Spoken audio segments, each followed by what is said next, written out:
Hey guys, welcome to our channel. So in this video I'm going to show you how to delete WooCommerce site. So simply just open your wordpress.com and after that just you have to click on my site.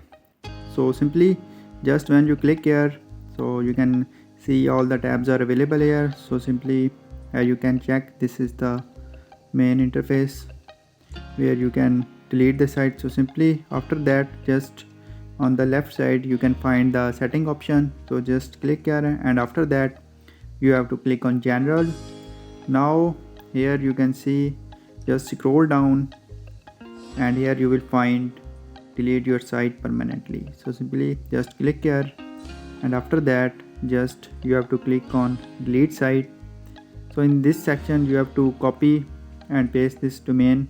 So when you successfully copy and after that simply paste here. So now here when you click this, your site will be permanently deleted. So in this way you can easily delete WooCommerce site.